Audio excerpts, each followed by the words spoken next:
Hey guys, I'm gonna take 1 week off from my Hawaii travel vlogs on Thursdays and share with you this story instead. I'm filming this on a Wednesday afternoon, and I woke up this morning with a call that said that my grandma had passed away. My grandma was like an extended parent to me. She helped raise me in Culver City. My family immigrated from South Korea, I think, the day after Christmas in 1976. So I was the first baby to be born in America, and my grandma really wished that I was a boy, so I heard that she may have cried when I was born. Growing up, I honestly have kind of like bad memories of her, kind of funny now.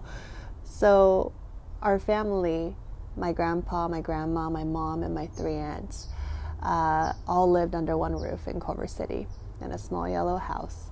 And when I was a toddler, I would get up on the couch facing the front yard and wait for all of them to come home from work.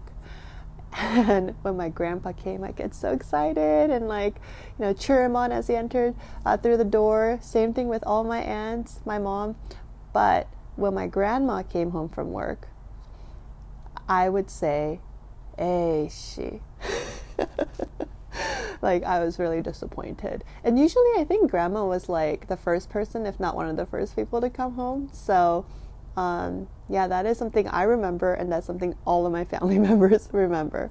I think it's partially because she nagged a lot. 잔소리, that's what you say nagging in Korean.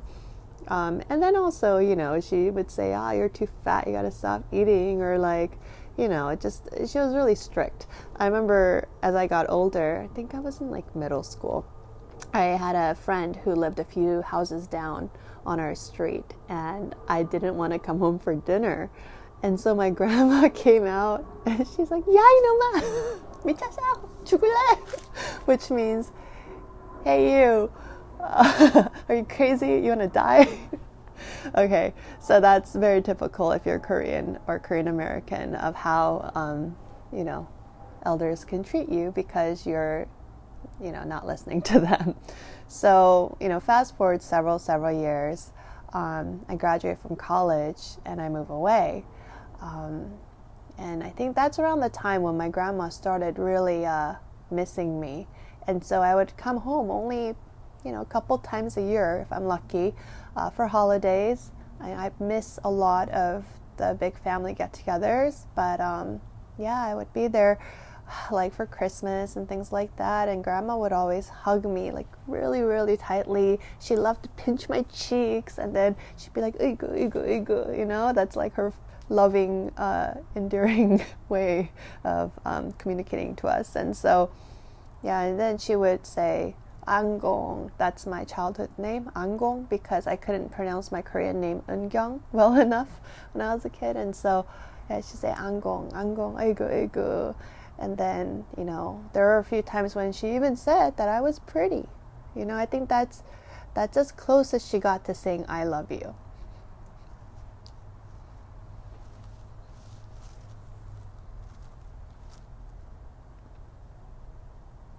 I was trying so hard not to cry. Yeah, and so the past month or so, she was at a convalescent hospital, and my husband and I tried to visit, as often as we could, sometimes daily, in 1 week, and I kept telling her, "할머니, 사랑해. I love you. Can you say 사랑해 to me too? Once?" And although I never audibly heard her say it, I believe all those other acts that she did for me was out of love.